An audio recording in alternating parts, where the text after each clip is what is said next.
Hello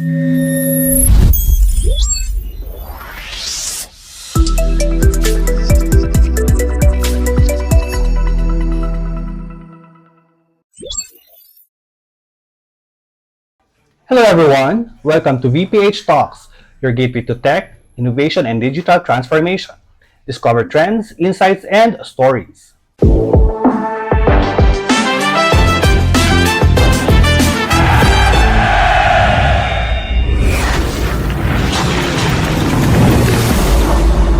So ito na nga, I'm back, di ba? Nawala ako nung last episode and meron akong beautiful substitute, our CEO. Eh ngayon, nandito na po ulit ako, tapos na yung aking lamyar. Tapos na yung aking lakad. So, eto na nga yung ating beautiful guest.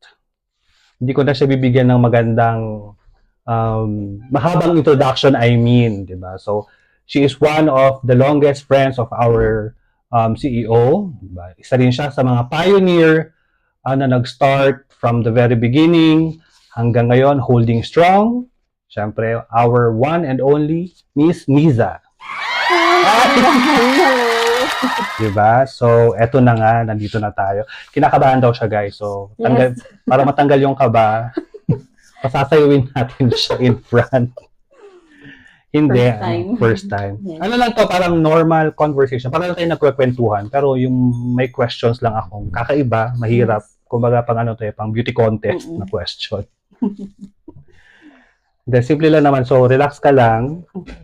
Hindi naman siya mahirap. Yes, kaya yun. So, kwento mo lang kung ano yung mga experiences, funny moments, struggles. Yun. So, hindi ko na kailangan mag-question. So, umpisa mo na lang yung kwento.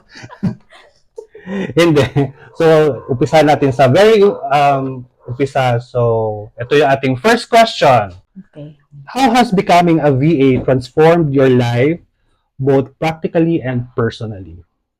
Becoming a VA has given me practical freedom and flexible hours, remote work, and being well paid. And while personally, it boosted my confidence, independence, and it allowed me to pursue a better work-life balance. Yes, kasi as a mom, mahirap yung mag-work ka pa sa labas, magbibiyahe ka pa, iwan mo yung mga anak bata, mo sa especially kung bahay. maliliit pa sila, Oo. no? That time, maliit pa talaga yung bunso ko nung time na yun. So, sakto dumating yung bigla akong inano ni Steph sa gantong work. So, ayun. Marami siyang nabago sa buhay. Compared mo siya sa before ka nag-start bilang a VA, 'di ba? Sabi mo nga mas maraming free time. Pero alin ba yung mas mahirap gawin? Yung working ka from 8 in the morning to 5 or being a VA na nasa gabi ka nag-work kasi yung client mo is iba yung time zone? Mas okay yung graveyard kasi dun yung time na tulog na yung mga anak ko. Sa bagay, no? Oo, mas Kasi okay siya kasi parang tahimik na yung paligid. Ganun. tsaka wala na magulo, especially pag malilit yung bata, no? Yun yung pinaka-ano siya sa pagiging mom and as a VA. Nung first day mo bilang VA, naalala mo ba kung ano yung feeling? Meron ka bang parang masabi na bagong version mo ngayon? First day, yes, marami. Kasi nung the very first day, sa first client ko, I am always nervous na I don't know what I am unsure of what to do. And then nung habang tumatagal na, ayun, parang na-realize ko, ay, dati ganito ako, hirap akong makipag-communicate sa client. Tapos, minsan nahihirapan akong, kunwari, pag tapos na yung isang task, I need to ask the client. Parang nahihiya ako kasi baka busy siya or what. Pero ngayon, hindi na ganun.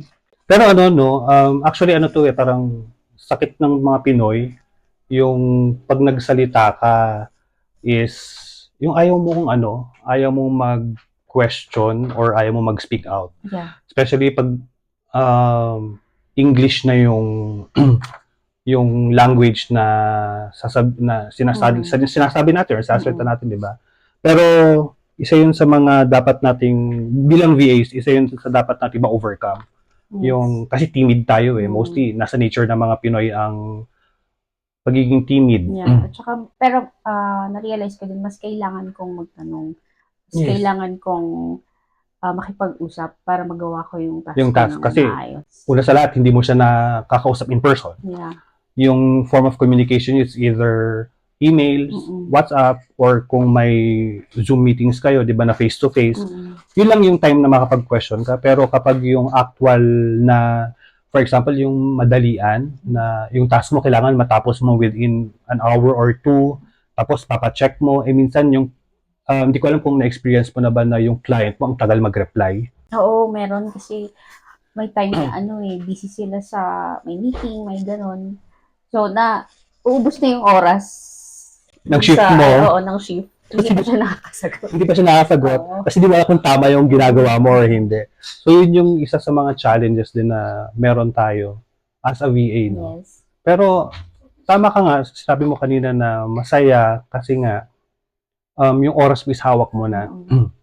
Mas marami kang parang, hindi naman totaling free time, pero mas malaki yung freedom in terms of work. Pag i-compare mo siya from 8 to 5 na work, di ba, no? So, parang kailan nag-sink in sa'yo na, yes, this is the path for me, or what was your breakthrough moment as a VA? It was yung naging VA of the Year 2022. Oh, so siya. Ano yung parang very first award na nakuha mo ba yan? As VA. Tapos, parang yun pa yung pinaka-first na award kasi nga pioneering pa nung time na yun. Parang nakakataba ng puso. Oo, tapos ako yung first na So, inangkin ko yun. Pero nung yung award na yun na na-receive mo, ilan kayong nakatanggap nun? Or ikaw lang talaga? Ako lang. So, ano naging feeling mo nung naka-receive ka nung first na reward ever? Or award pala, hindi reward. Ang saya ng feeling kasi naging personal reminder siya sa akin na how far I'd grown sa pagiging VA. Na kaya ko palang gawin tong trabahong to. Diba? Parang kung pag going back before ka naging VA, nakatanggap ka din ba ng reward or appreciation or certification from your old work or previous work? Certificate of employment. Certificate.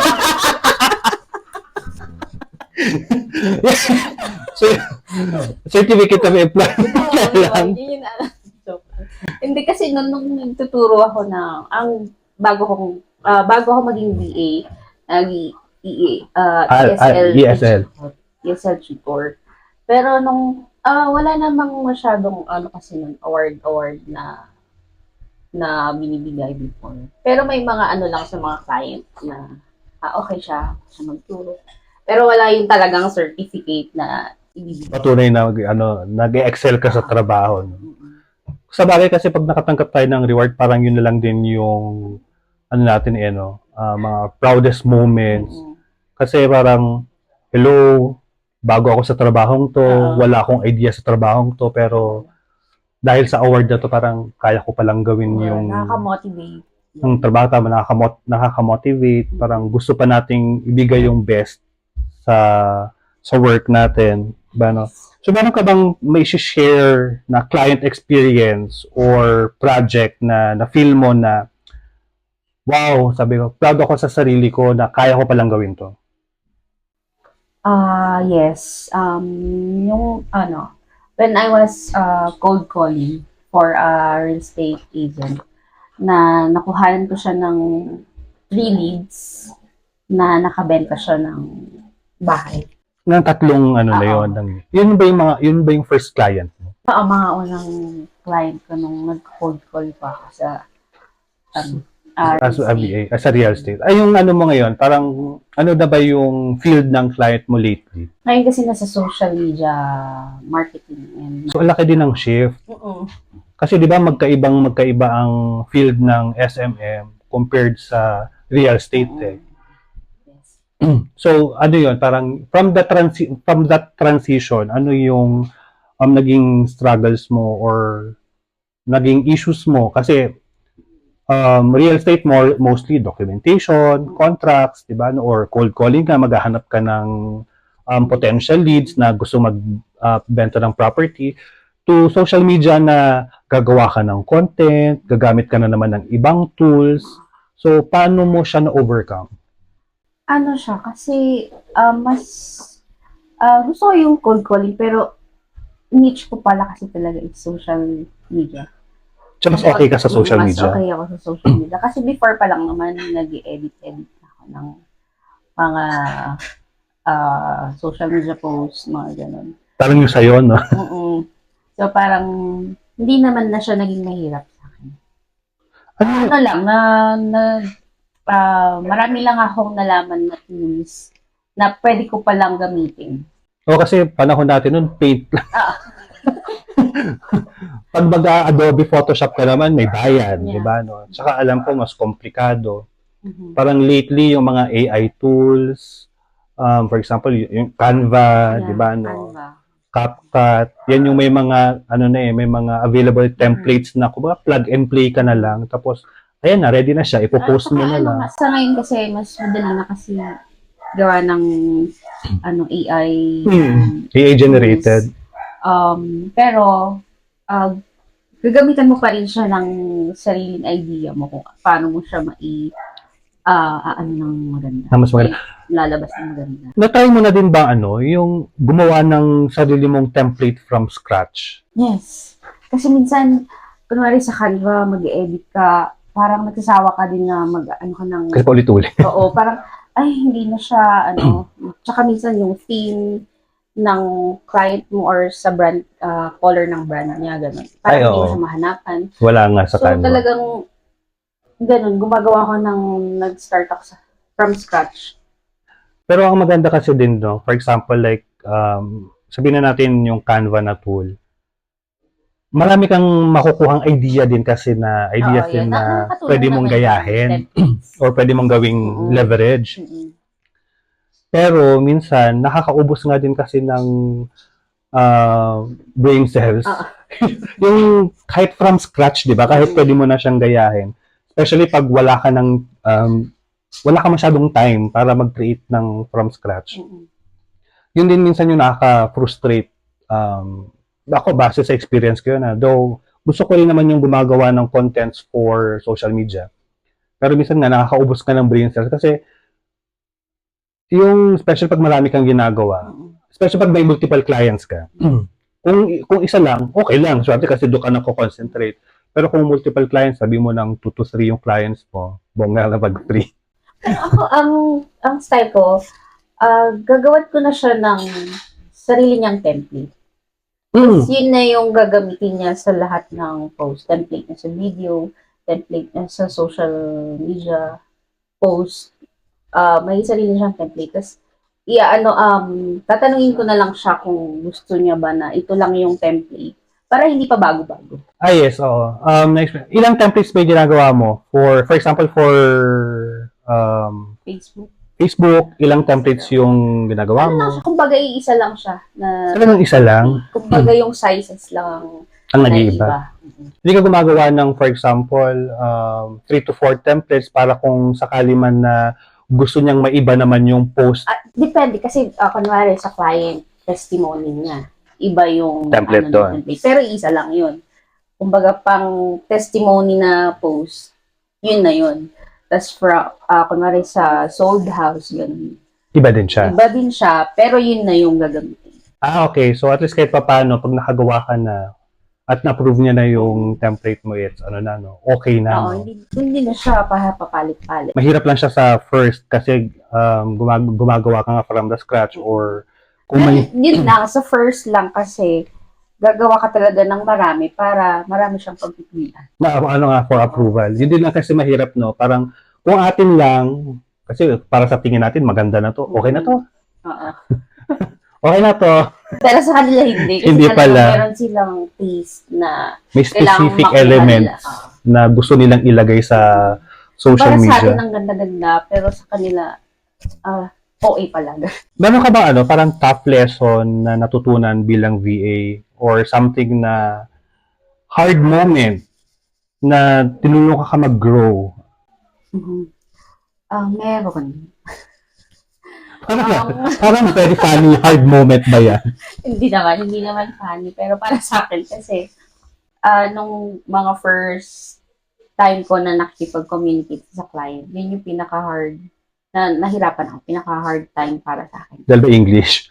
Parang ganun na din, pero i-market mo rin kasi yung sarili mo Ay, para totoo. makuha ka. Yun yung building confidence at saka pag-aralan ko kung paano ko i-market yung sarili ko. Kung sa bagay kasi hindi naman tayo automatic na may client agad eh. Parang despite for example, 'di ba si VPH, meron siyang potential client or nakuhang client, pagpapasa pa rin siya ng several agents ng portfolio or ng resumes natin. So si client, mamimili siya based on the portfolio and resume kung sino yung bet niya. Then from that, meron tayong interview with the client, 'di ba, no? So hindi ganoon kadali yung process. Iba pa rin kasi pag yung nakikipag-communicate ka na kung paano ka makipag-usap kahit ba social media yung gagawin mo. Yes, ito. Tsaka mas mahirap kasi yung client interview natin or yung interview natin as a VA is nasa video. Compared na pag personal, yung for example ganito yung natin, 'di ba, yung interview natin. Makikita mo kasi yung gestures eh. Parang sa gestures pala ng tao, makikita mo, gusto ako nito. Pero pag naka-video call or naka-Zoom or Google Meet, ang hirap basahin kasi hindi mo nakikita yung gestures ng kamay, hindi mo nakikita yung kung may kasama ba siyang iba. Halimbawa, nandun yung asawa niya or business partner or something. Siyempre, makikita mo, hindi mo nakikita kung ano yung facial expression. Yeah. Diba? But ano nga rin ako noon, kasi kapag kunwari interview, ang dami kong naiisip kasi ano kaya may nakatingin bang iba or may nakikinig? Oo, may nakikinig ba? Parang ganon. Tapos habang tumatagal naman na nakikipag-communicate ako sa client, natutunan ko naman kung paano ko i-market yung sarili ko. Tsaka yung adjustments, no? Kasi at first, ewan ko kung naranasan mo to. At first kasi parang ang hirap. Yeah. Tsaka uncomfortable. Uncomfortable kasi hindi tayo sanay na makipag-work sa foreigner eh. Parang ang laki ng transition from Filipino boss, diba, no? Filipino colleagues. Tapos biglang mapunta ka sa work na ang boss mo is biglang foreigner. Tapos directly reporting ka sa kanya. Wala kang colleague kasi mag-isa ka lang. Saka nasa isip ko rin kasi noon, ang laki ng business niya. So parang siguro intimidate yung right word. Nakaka-overwhelm? Yun, siguro nakaka-overwhelm kasi parang ano ba ako, tama ba ako na nandito sa client na to? Karapat-dapat ba ako dito? Karapat-dapat ba ako nandito sa... Pero tama ka nga dyan, nandun yung feeling natin na parang, tama ba ako yung pinili ng taong to para sa trabahong to? Kasi parang feeling ko hindi ko nagagawa ng tama yung task. Pero at the same time, okay naman sa kanya. So ibig sabihin, okay ako sa kanya. Isa lang natin pala yung na yun. Nandun yung yung haka-haka natin na hindi natin alam kung tama ba tayo. Oo, ganun.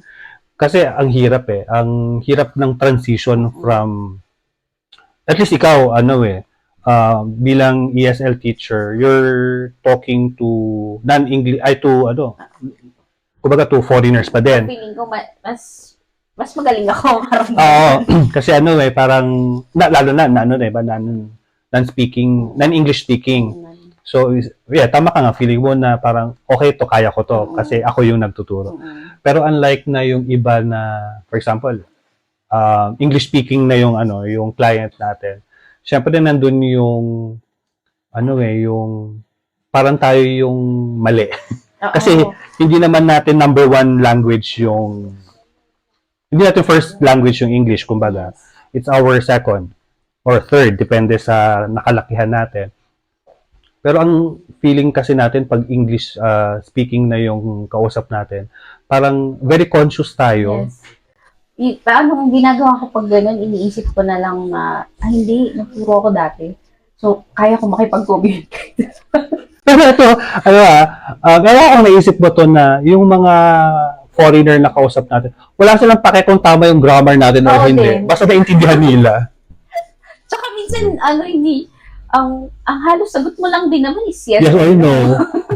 Tapos pag sa email, got it. Kasi na-explain nila yung so, sasagot ka na lang yes or no. Okay, got it. This is noted.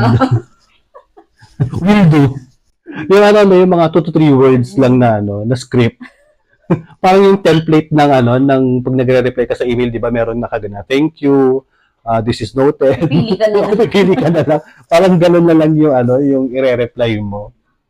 So, meron ka bang unexpected or funny task na naranasan mo as a VA? So, for example, we love the behind the scenes moments. Merong funny moment. Nung nag-cold call din ako nun sa real estate client ko nun. Kasi that time, first time ko lang talaga, as in first time ko sila. So, yung hindi pa maganda yung mga gamit kong tools. Ganon. Tapos, nagko-cold call akong ganyan. May maliit kaming, may puppies kami noon na, ang iingay. Sakto. Gutom ata. Talagang, ingay kong ingay mo na. Kausap ko yung lead na time na yon. Tapos, tumahol siya. Ngayon, yung lead na yon, pala siya, isa siya sa real estate agent na nasa list. So, instead na, tumatawa yung kausap mo. Tapos, pinagsabihan niya pa ako na bakit daw, hindi daw noise cancelling yung microphone ko. So, ngayon, sorry na lang ako. Tapos, sabi ko, this is noted, I will change my microphone next time, ganyan. Oo, no, ang dami nating tools na kailangan gamitin na hindi siya free, na kailangan talaga natin siyang i-purchase since gagamitin natin siya sa work. So, minsan yun din yung isa sa mga nirereklamo ko sa sarili ko. Bakit kailangan ko ba tong i-purchase? Pero magagamit mo rin talaga siya. Oo na nga Makakatulong din siya sa'yo. Pero ngayon kasi meron na talaga yung noise cancelling na microphone, kaya okay na din. Mo na kailangan ng ganong application. Pero sa bagay, no, parang yung technology din natin is sumasabay sa kung ano yung need sa industry ng work natin. Ayan, so speaking of yung experience na may tumatahol na aso, sa province kasi, nung time na naranasan ko yan, nakaano din ako, yung nakabakasyon that time. Though working, doon ako sa bahay ng tiyahin ko. Yung bahay nila, hindi pa totaling tapos. Though sementado na siya, pero syempre, yung windows nila that time, hindi pa nakakabit. Kumbaga, parang may kahoy lang, may plywood lang. Ang daming aso. Tapos nagtatakbo sila ng katahulan. Naka-Zoom meeting ako noon. Tapos biglang, siguro may dumaan or something, kasi syempre, almost 10 p.m. Nagtahulan sila, tapos narinig mo. Pag may tumuhol pa naman isa, sabay-sabay. Sabay-sabay sila. Narinig mo ang client ko, sabi niya ganyan. Sabi niya gano'n sa akin, you have lots of dogs there. Sabi ko, I'm so sorry. Sabi ko na lang gano'n. Sabi ko, sa mga kapitbahay yan. Sabi ko, hindi ko alam kung bakit nagtahulan sila. Tapos sabi ko ganyan na need ko na rin ng microphone na noise cancellation. Siyempre, ang hirap, di ba? Parang, that time, parang starting pa lang din ako dun sa client ko na yon. na-try ko rin mag-cold calling before, pero sandali lang kasi. Tapos that time din kasi, nung nasa Manila pa ako that time, mag-isa lang ako sa bahay. Kaya wala, okay lang. Tapos yung apartment ko pa, nasa pinakadoob. Mm-mm. So, hindi ko rinig yung sa kalsada. So, tahimik talaga. Kaya okay. Pero grabe yung experience ng mga aso moments. Ano pa, yung mga manok. Ay, oo, manok.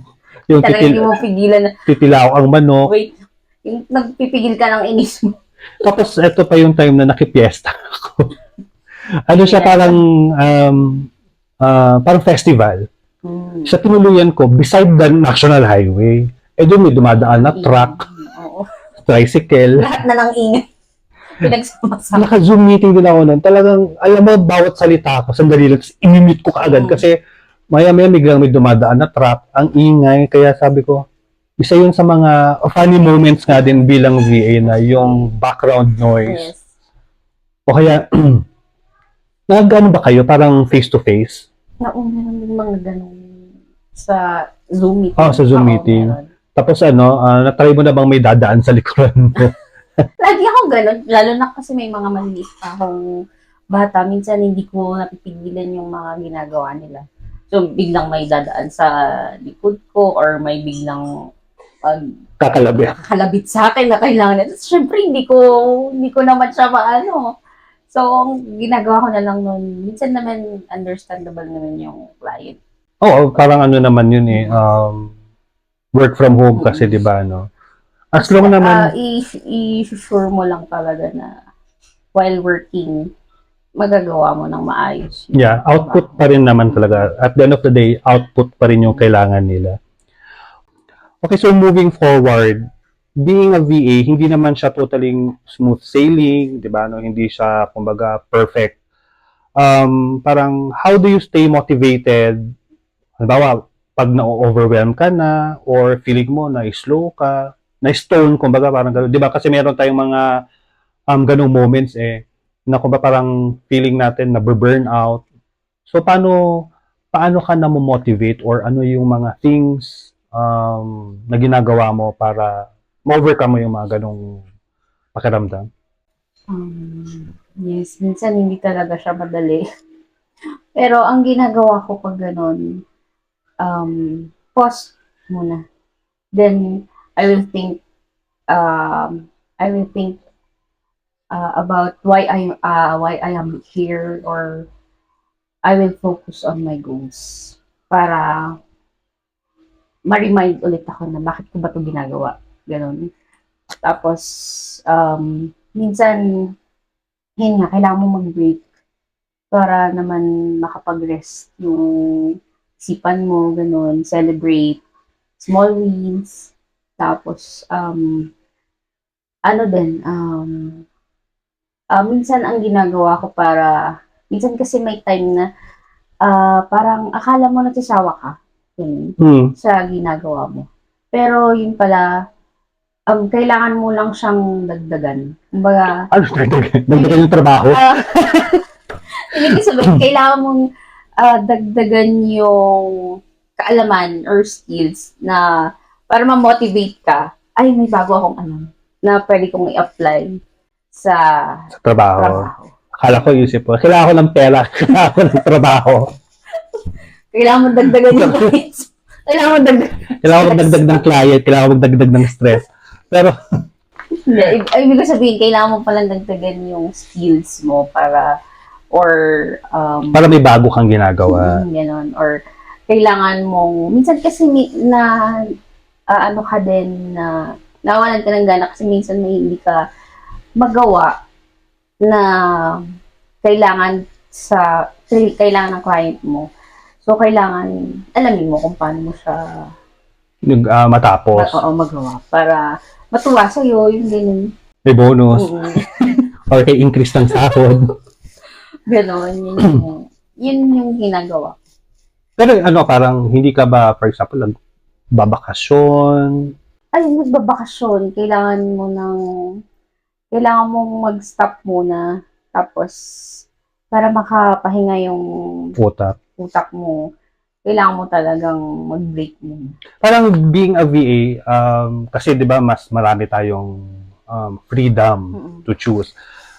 Pwede tayong mag-work habang nagbabakasyon. Mm-mm. Sa isang taon, nakakailang vacation ka? Depende din eh sa Depende sa free time. hindi, basta talaga pag naisip, hindi ko rin mabilang kung ilan, siguro. Kasi madami na talaga siya, no? Pwede rin madami. Kasi kailangan talaga pag naisip kung mag-stop muna, Stop talaga. stop talaga. Pero, hindi rin naman ganun kadami sa isang taon. Kumbaga, Every week, gano'n. hindi every naman weekend. every week. Depende rin kung may budget.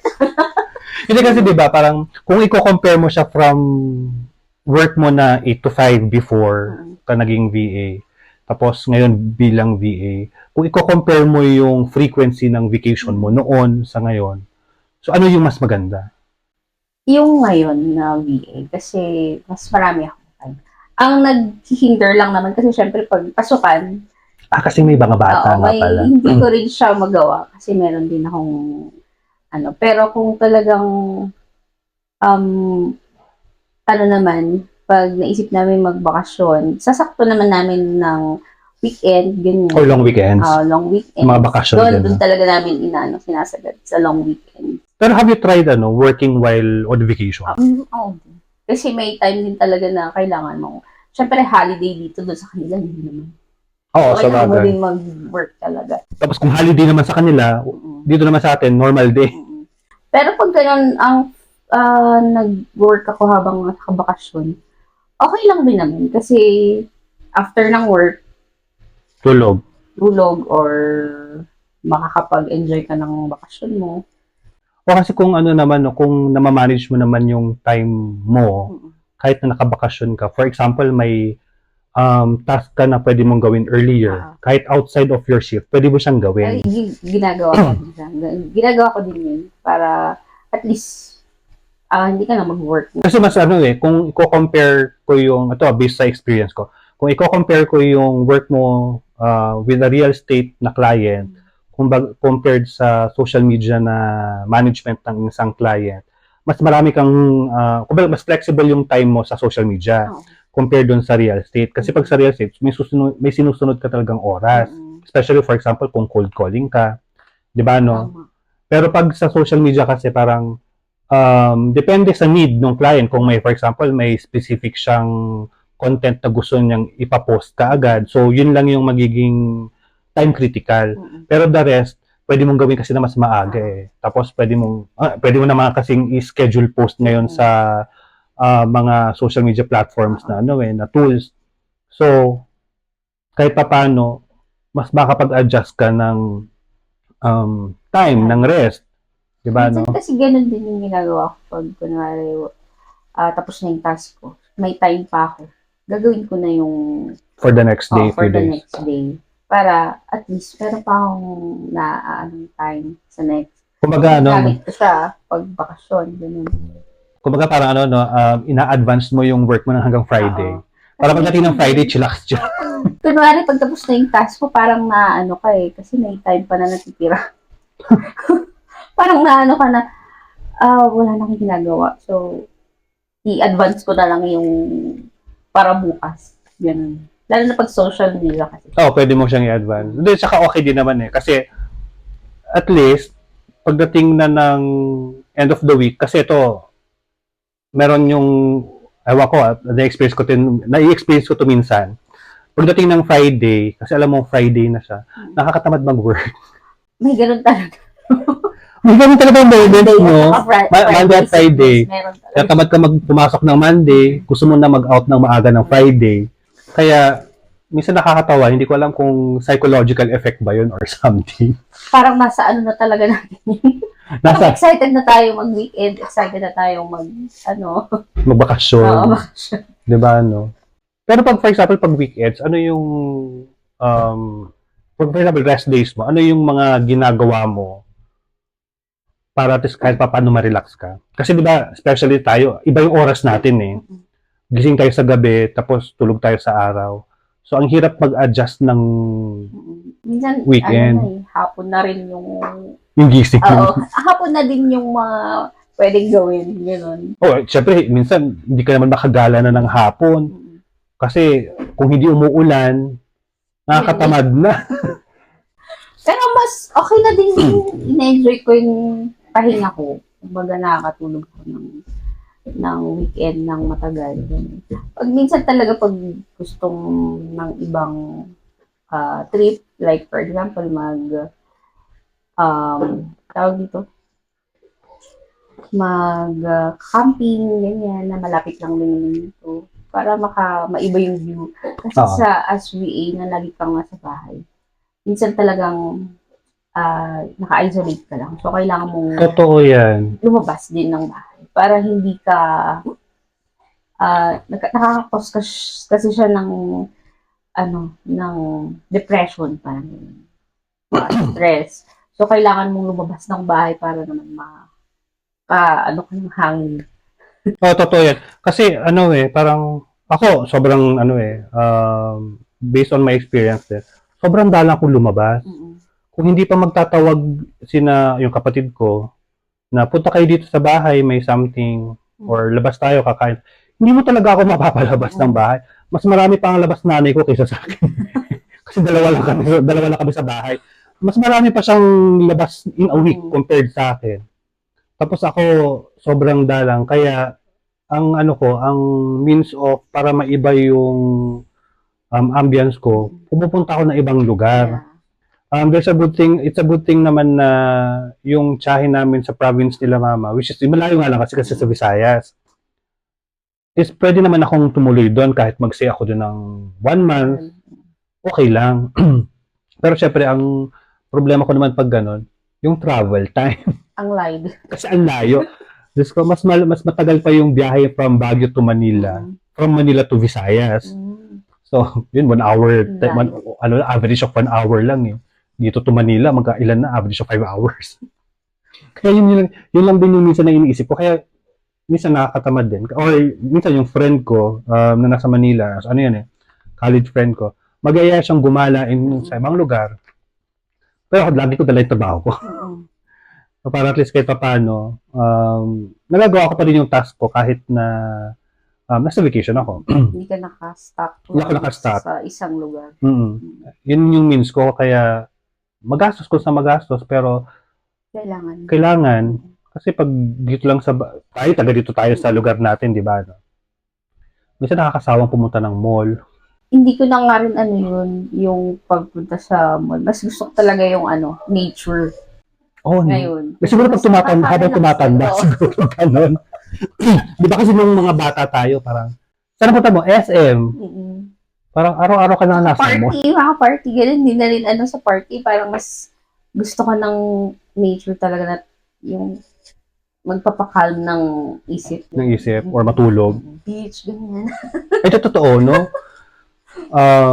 Kaya, kung hindi yung mga nature trails, maglakad-lakad, mahanginan ng sariwang hangin. Ngayon ko lang na-realize yun kasi syempre siguro, bata, walwal. Di ba, Syempre pag, siguro nasa age bracket. Kasi pag pag nasa bata ka, parang nasa college days ka, more on walwal talaga after, di ba, after exams, nasa gimikan. Pero ngayon, nasa ganitong age, working stage, nasa working era tayo eh. Gusto mo, nature trip. Maturity pala. Maturity. Oh, no. Gusto mo na yung tahimik na lugar. Pero parang napansin mo ba na habang tumatagal din, kung dati, ito lahat naman tayo, umiinom ng alcohol, di ba, parang walang bukas. Pero ngayon, parang ayaw mo na uminom. Hindi na yung to the point na basta ka ng atay. Oo, na siya, hanggang chill lang talaga. Ako parang in moderation. Yung parang magkakaroon ka pa rin ng nakikipag-social, ka pa rin. Yung ganun. Okay pa rin yun. Pero hindi na yung sagadan talaga. Oo, no. Parang, ang hirap din kasi pag pag wala tayong relaxing moments or relaxing times. So, nga naman. Sabi mo, nakakabaliw. Diba? Kailangan mo rin ng ng mga kausap. Ay, yes. Kasi sa trabaho natin, Madalas wala tayong kausap eh. Yes. At least ikaw, nandun yung family mo, di ba? Ano, nandun yung husband mo, nandun yung mga anak mo. Pero kasi busy din yung husband ko pag may client siya. Tapos yung mga anak ko, may mga ano naman silang, iba pa rin talaga yung may nakakausap ka ng Diba? same ano kayo ng Wavelength. ay, yung pag-uusapan niyo, like for example, sa work, ganyan. Sa trabaho natin or bilang VA, madami tayong misconceptions.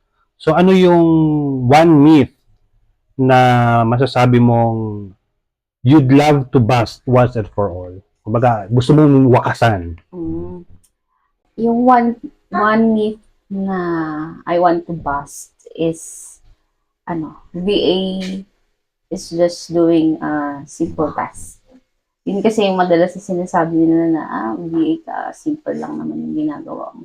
Hindi. In reality, we have a wide range of responsibility. Kasi, kumbaga, isang business brand yung hawak mo. Na hindi naman basta-basta na simpleng task lang yun. Marami kang kailangan gawin. Kasi inaasahan ka din ng client na mapaano mo yung business niya eh. Papalago, kumbaga. Makilala.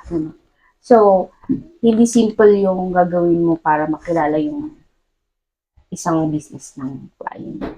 Sa akin naman, based on sa itong question, no, ang number one na misconception na na-receive ko regarding this is call center. Oh.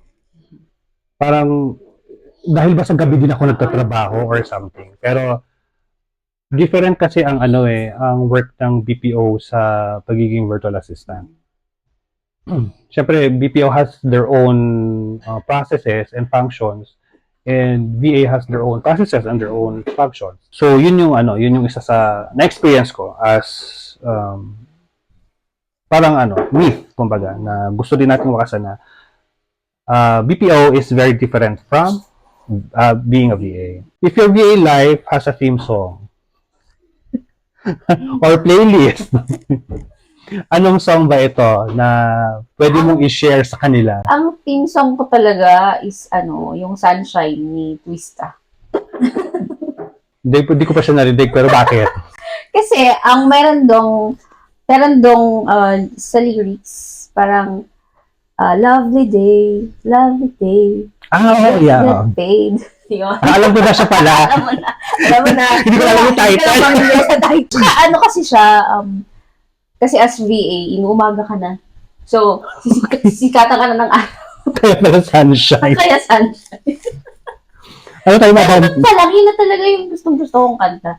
Tapos sa playlist naman, 90s R&B pa rin ang pinapakinggan ko. Pero sa mga latest na na songs, meron ka bang na-relate? Or artist na lang. Igawin na lang nating artist. Taylor Swift, ganyan. Siguro, pwede kay, Cardi B, ganyan. Ito last question, di ba? What would you say to someone listening right now who wants to become a VA but doesn't feel ready or good enough? Siguro ang pinaka ma-advise ko is don't let your inner thoughts win. Kasi most of the time negative yung inner thoughts natin. So wag natin siyang hayaang manalo. And kasi isipin mo na lang palagi na every expert was once a beginner. Oh, so, take that first step and do your thing. Kaya mo yan. Huwag matakot. Oo, huwag kang matakot. Kasi, along the way naman, ma-figure out mo yung kailangan mong gawin at tututunan mo at marami kang valuable skills na matututunan along the way. Tsaka di ba, parang hindi lang naman bilang VA parang sa lahat naman yata ng trabaho yan. Applicable. Yes. Pero, being a VA kasi, number one siguro na iniisip nila is working at night kasi may iba talaga yung body clock mo. Pero kung sanay ka naman sa magpuyat, kung nagpupuyat ka lang din naman, Mismo. gawin mo nang mag-VA ka na. Kung nagpupuyat na din. Kasi Kung nakakatagal ka manood ng Netflix. Netflix. Nakagalas dos sa madaling araw. Paglaro ka ng Mobile Legends o kung ano mang laro yan ng hanggang madaling araw. Ano mo na lang mag-VA. Oo, no? Kita ka pa. Nag-enjoy ka pa. Diba? Nag-enjoy ka pa sa kita mo. Tama. Hindi, pero playing games din parang abot nga naman talaga ng hanggang madaling araw. Panonood ng movies, madaling araw din, minsan umaga talaga eh. Or, for example, mahilig ka magbasa ng pocketbook na pampatulog mo lang, pero alas 3 na madaling araw, gising ka pa dahil last chapter. Nakakapagod din ang mata yun. Hindi mapagod ka na lang sa screen time. Sa screen time, no, sa computer. Diba? Basta puyat ka na, may pera ka pa. May pera ka pa. Yes. Ang saya naman ng tagline na yun. Puyat ka na, pero may pera ka. Diba, no?